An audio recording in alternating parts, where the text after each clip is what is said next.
People can listen to me do We are now recording. People can listen to the live stream and do some final audio checks here. You get to hear music and stuff. I'm gonna play the Strong New Hampshire commercial today. The radio commercial they did. Oh, that's fine. Backed up just a test. That's a little louder than there's that I guess at this point. hiss that you get used to. Here's that sound check. We're checking levels, ladies and gentlemen, to see that we are recording at a consistent and enjoyable level. Pre-show fun. Yes.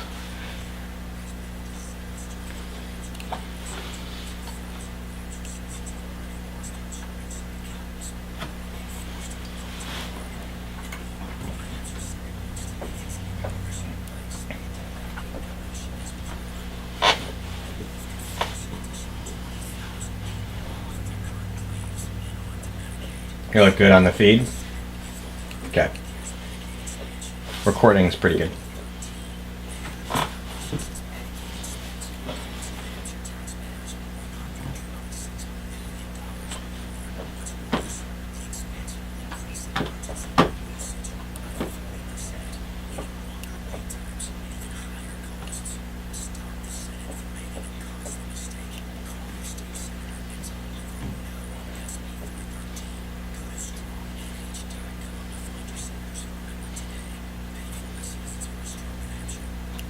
I wish my ad sounded like that.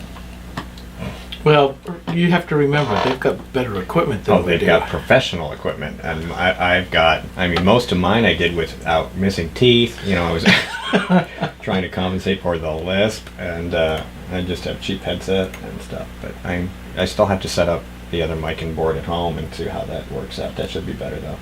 Okay, a couple more quick sound checks, and then we'll get going in about 5 minutes. So you're going to find out what all our bumper music sounds like, because I have to make sure it doesn't blow the peak. Ladies and gentlemen listening to the live stream, this is segment 2.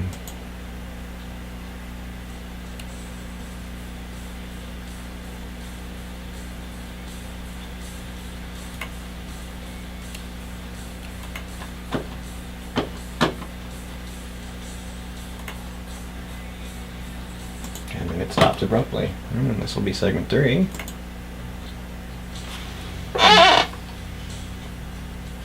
It's a little high for the live stream, but that's okay. I can adjust that here. Okay. How come I can't hear myself? That's over there, isn't it? You really can't hear yourself? Not much. How about now? Better. Okay. Better. All right, talk a little bit. Yes, sir. I'm here. Okay, I want to make sure that I like the bluesy music, though. peaky.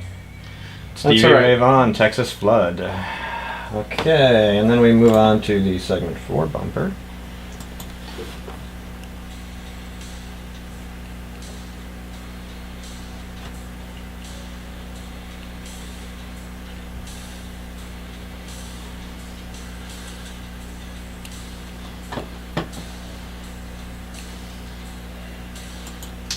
That's pretty good.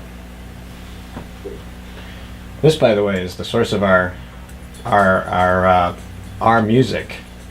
This is the 6-minute version of that. This is how it starts. Those of you who are interested, What is this? it's called Kalimba. It's by a group called, I think, Mr. Scruffy. Okay.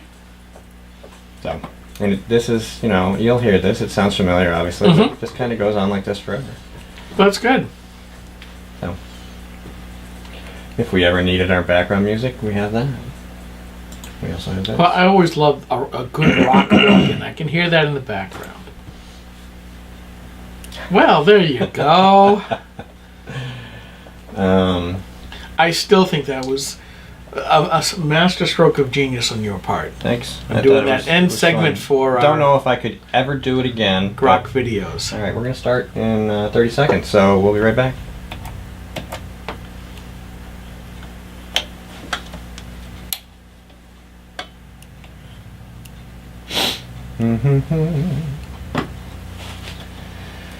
That's a little higher. Let's start recording.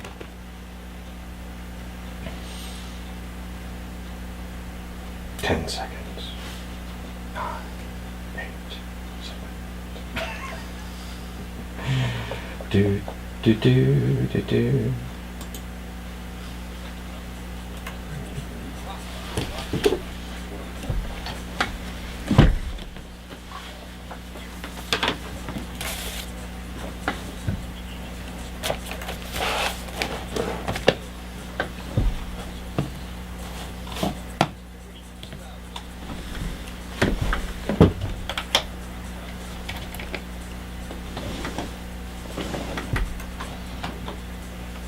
Welcome back to another edition of GrokTalk, brought to you by GrokTalk.com, New Hampshire's leading conservative blog site.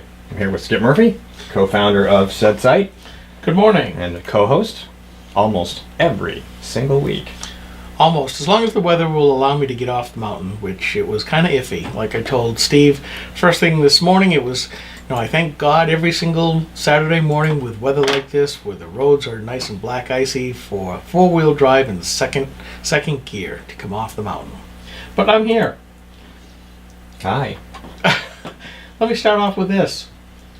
In yesterday's political scoop by James Pindle at WMUR TV's site, political standing for February 21st, 2014. This made me very happy to read this. He has a section where he asks questions. He has questions where he says who he believes the politicos who are up and politicos that are down. And on the downside, he said Chuck Morse and Jeb Bradley, they will continue to be on their own island politically for a while. It's not like the Republicans voted them off the island. They willingly put themselves on Purgatory Island. With this week's news that the Manchester City Republicans put out a resolution. A resolution. Right. Go ahead, read it. For a quick, just so that you know, we're talking about the expansion of Medicaid being embraced by the New Hampshire Senate Republicans, and Chuck Morse and Jeb Bradley, who led the charge. And they created a bill where they said, we're going to embrace this $2.4 billion or whatever it is under whatever circumstances. Doesn't make a difference because it's still okay. Anyway, we've been talking about it. We have a commercial that I played before the show from Strong New Hampshire. AFP's against it. Most of the grassroots groups are against it. In fact, I think they all are. And a large number of just general wandering around Republicans are against it. And everybody's been coming out broadsiding the heck out of the issue because we have lots of reasons for being against it. And now we have town and county committees coming out and saying, while some Republican senators have declared their support for this bill, the average Republican voter opposes Medicaid expansion and realizes that it could ultimately lead to a new form of a broad-based tax for our state. As a committee, we felt it was important to send a message to all the Republican senators by reaffirming our opposition to this damaging bill. This is from Tammy Simons? Yes. Okay. The chair of the committee. The resolution is as follows. Whereas the Manchester Republican Committee finds that the Republican Party platform clearly opposes the Federal Affordable Care Act and the expansion of Medicaid in any form. Whereas certain efforts of the General Court, which would accept expanded Medicaid funding, unavoidably conflict with our Republican Party platform. Whereas the Manchester Republican Committee finds that accepting some expanded Medicaid funding now will inevitably result in the adoption of full expanded Medicaid in the near future. Resolved that the Manchester Republican Committee declares its support of the Republican Party platform, which opposes the Federal Affordable Care Act and the expansion of Medicaid in any form, including efforts of the General Court to accept any expanded Medicaid funds. 2.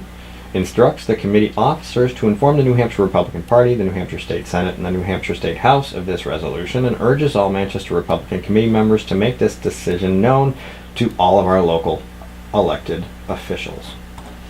And indeed, Rockingham County's Republican Committee did something similar to that.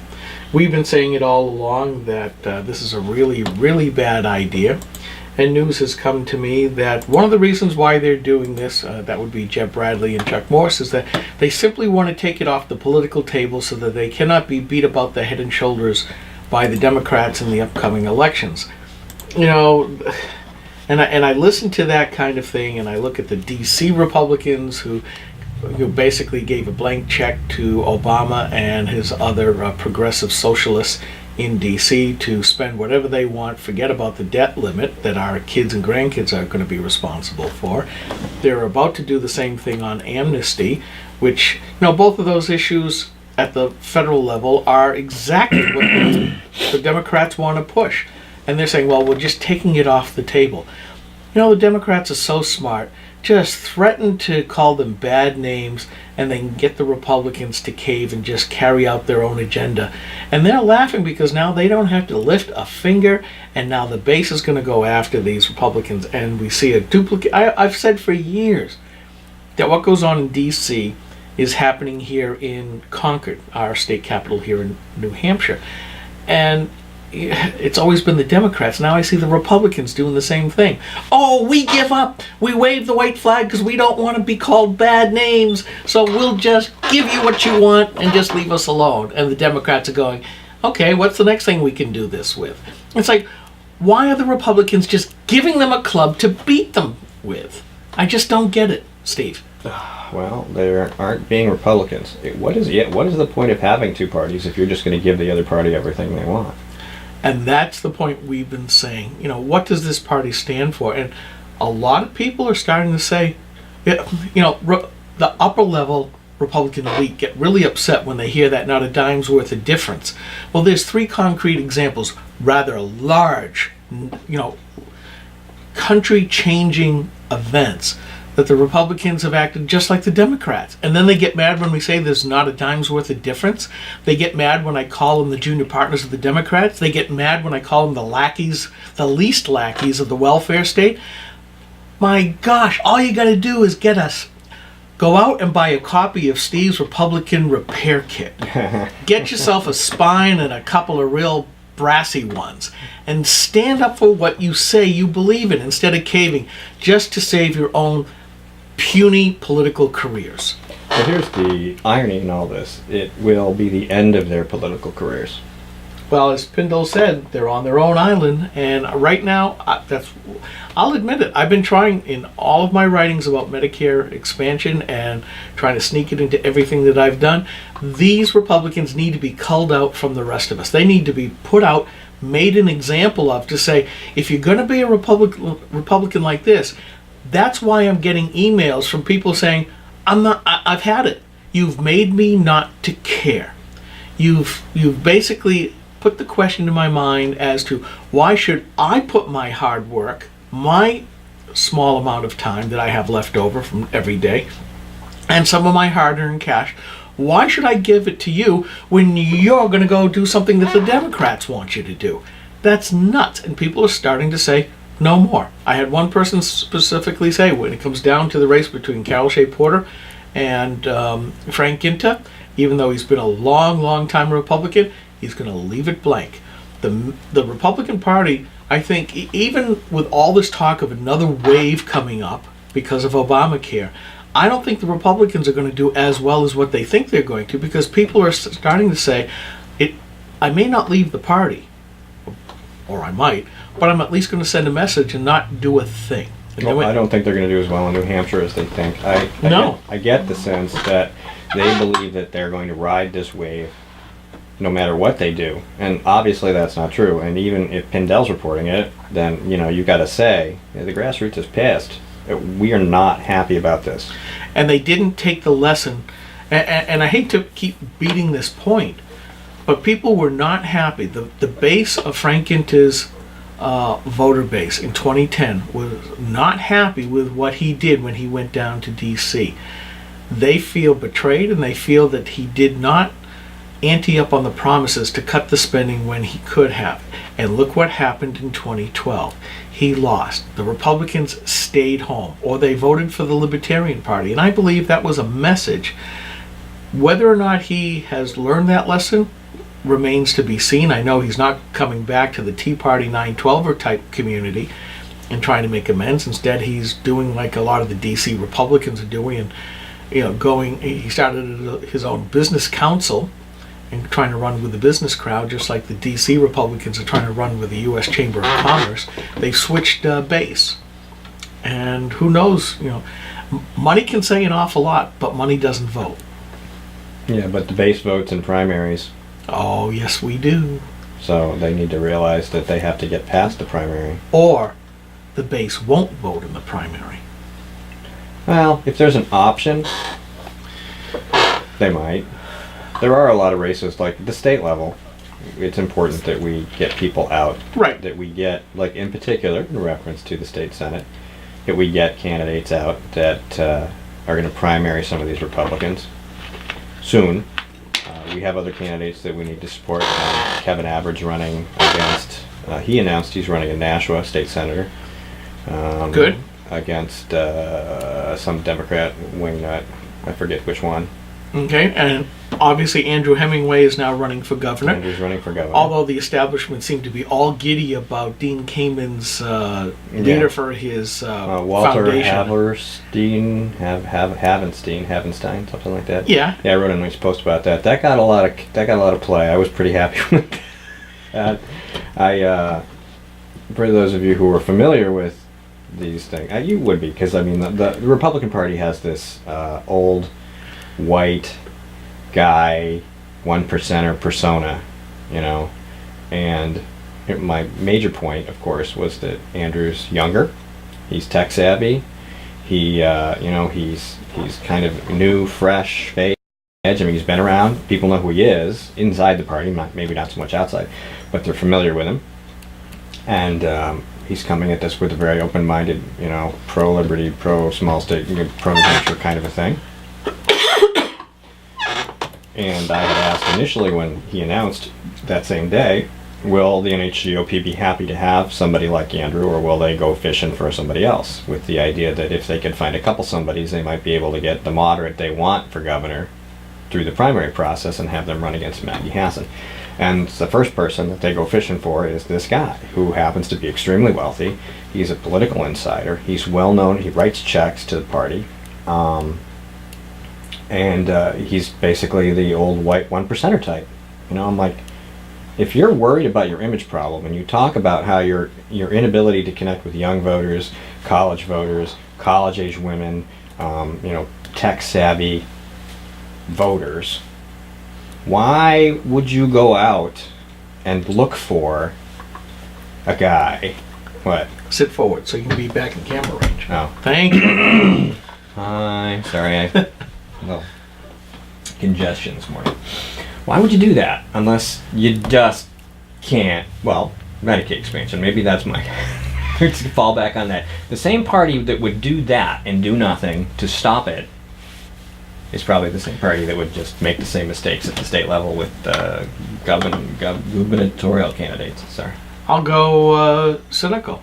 It's what's worked for them in the past, mostly. Not anytime recently. Well, they think so. They're always looking for a self-funder, because the NHGOP, stop it.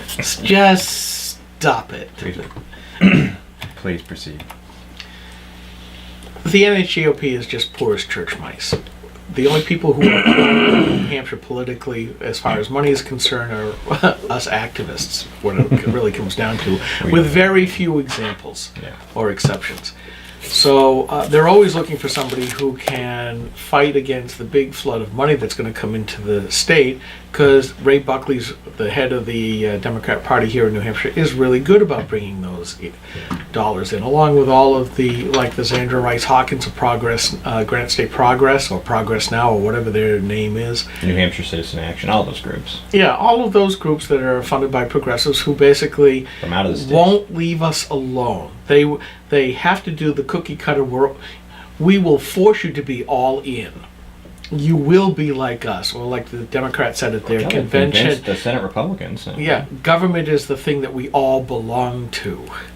And the problem is they don't want it. They don't want to allow us to make it voluntary. They want to be coercive. But anyways, it's just a case where they don't have the money. If somebody steps forward with an R next to their name, which that's the definition of Gene Chandler's good Republican. If you've got dollar signs next to the R, or a few dollar signs, that makes you an even better Republican. It doesn't matter what your stances are, just that you've got an R and lots of dollar signs. And that's what kills this party. It really does, because we try to I mean, you and I, Granite Grok, all of the Groksters, and a lot of our activist friends of Granite Grok, believe in the platform. Not so much the platform, but the ideals expressed by that platform. Conservatism, liberty and individual liberty and freedom. And that's what we're striving for. And yet we're seeing more and more the GOP just drifting away. And as much as I want to say, let's take it over from the inside, I keep wondering, can we? Although, another interesting political event of the week, it's my understanding that Thursday at Liberty Forum, Aaron Day, who was the chair of the RLCNH, decided to take on a run for the NHGOP chair position, now being held by Jennifer Horn. And simply for one of the main reasons is that she expressed approval of Medicaid expansion here in the state, the live free or die state of New Hampshire. And I'm thinking to myself, and I told her this to her face, if anybody here in New Hampshire is responsible for protecting the Republican brand and protecting the Republican platform and its ideals, it should be the chair of the party. And there she is, expressly saying, well, I know that the plank says we're against Obamacare, but yeah, we can do Medicaid expansion, which is made possible by Obamacare. Okay, 9:30, Darren McKinney from the American Tort Reform Association will be with us to talk about New Hampshire being added to their watch list as a judicial hellhole. Ed Nail's going to join us at 10 o'clock to talk about some new vote fraud news, and Warren Ray, the author of Shadow Patriots, will be on the phone at 9:30. We're going to take 67 seconds, and we will be right back.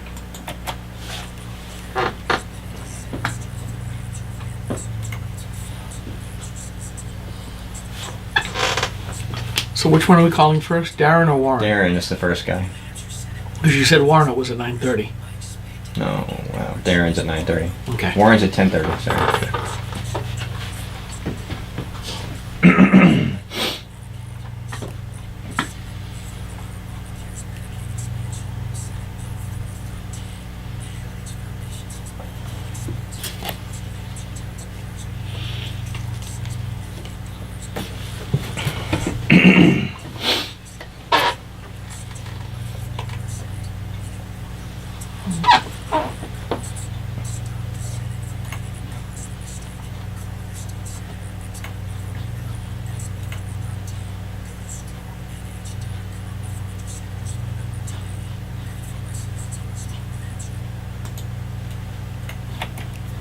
Okay.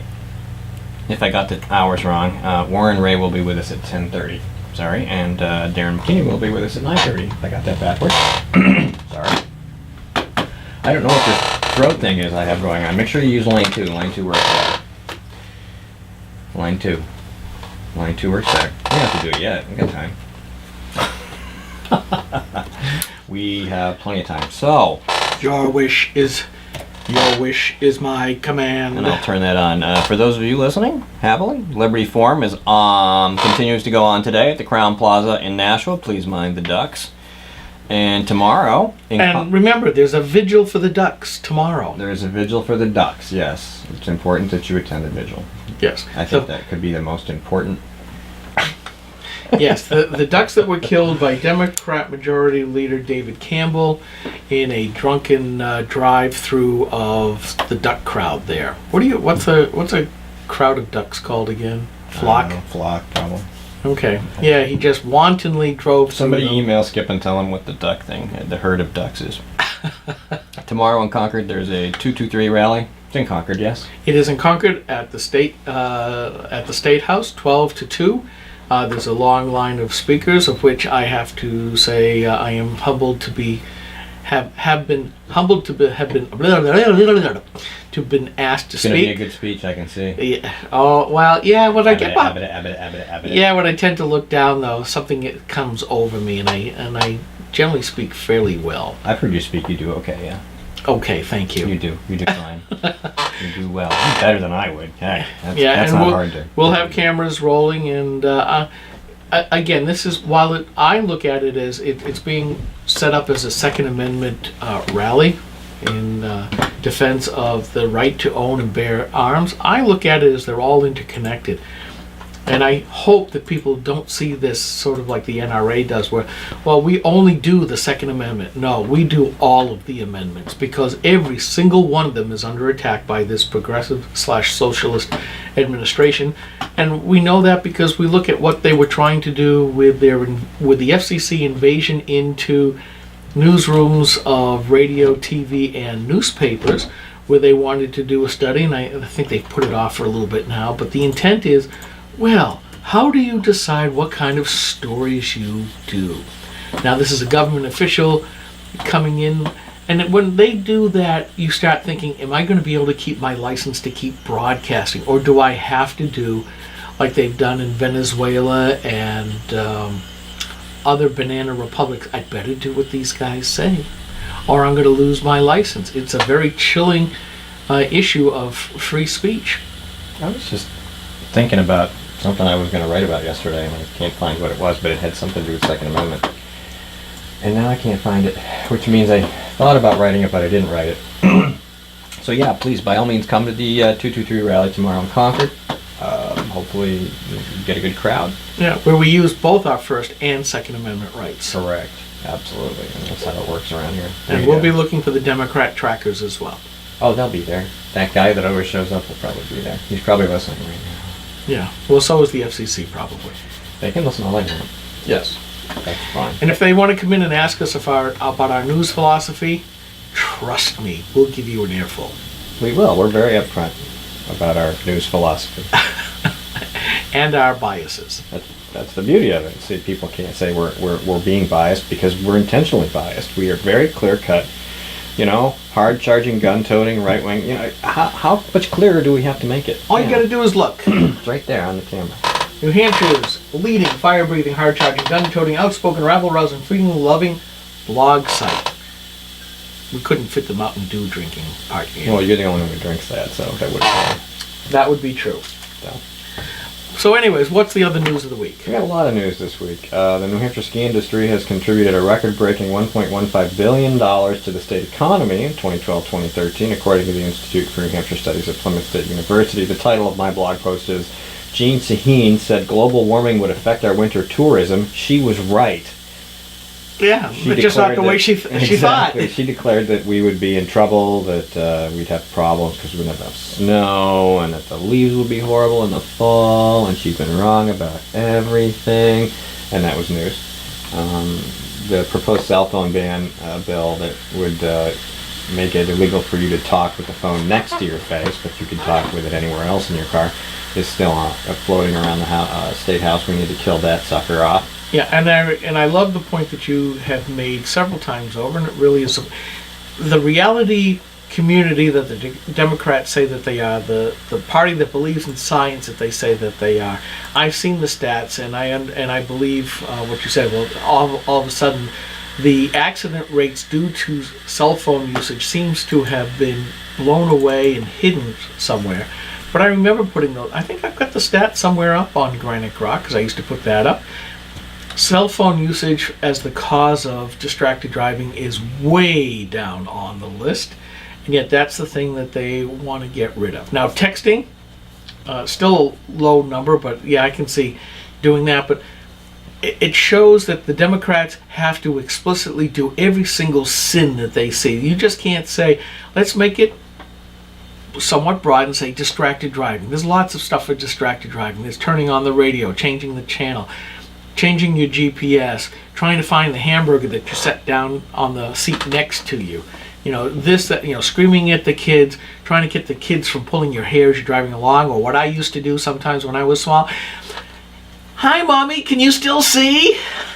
Putting my hands over her eyes at 80 miles an hour. She was not a happy camper They're about coming that. to get you. I mean, that's... Kids do that. Yes. Well, now, that was before there were seat belts. Yeah, that's true. In the station wagon, you could play in that big back end there. Have lots of fun. And they didn't die. I did not die. No, nobody. That was Nope. It wasn't. No, see, I remember metal strollers. I remember, oh, you couldn't have one of those now.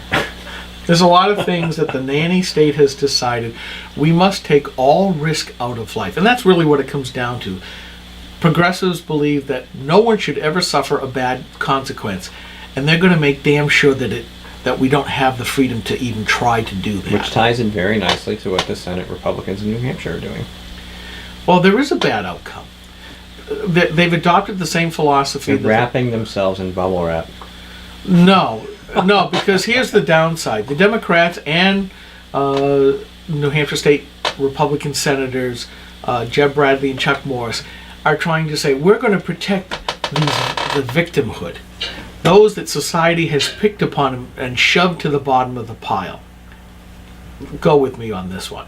The problem is, they always say, well, we're going to give you something. Well, government, they very conveniently never say, when we give something to one set of people, we have to take away from another.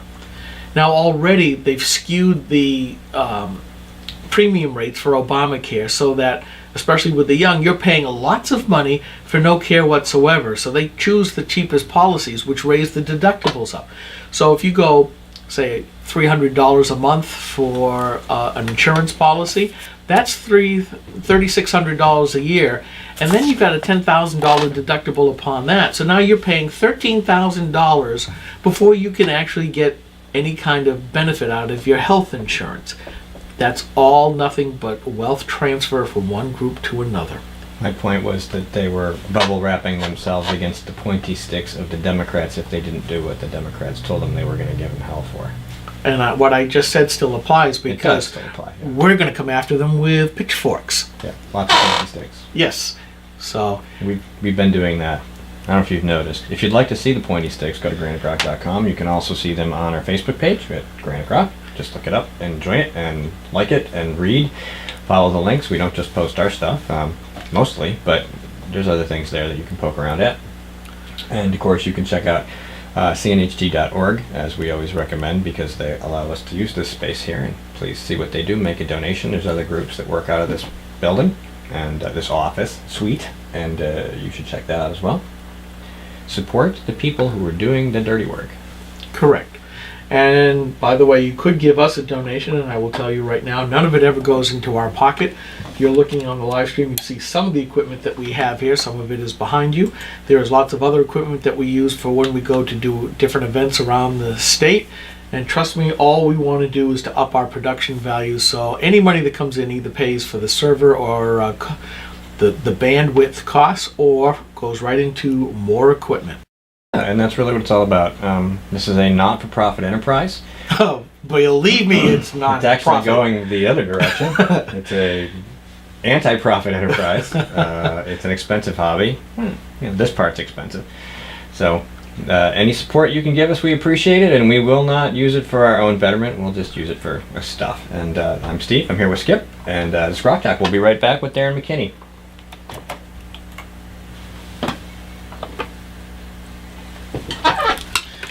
Okay.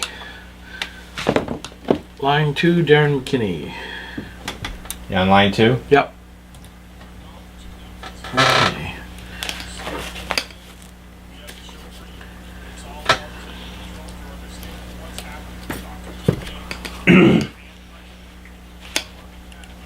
And this is, okay, 9:30 time.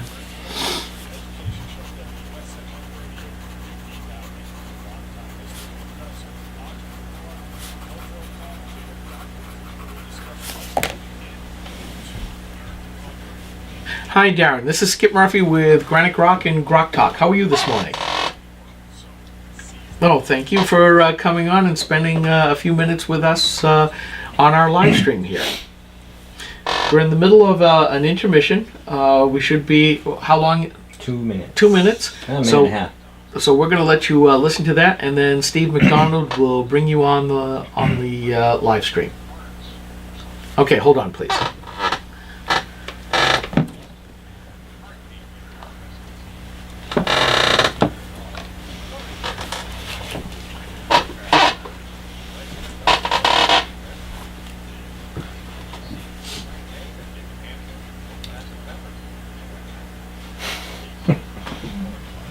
I like watching the video because to see people. I will tell you, when I'm processing the video, it is kind of fun to see everybody, especially when Susan's here. She really does Gets the into chair it. Yeah, dance. she does.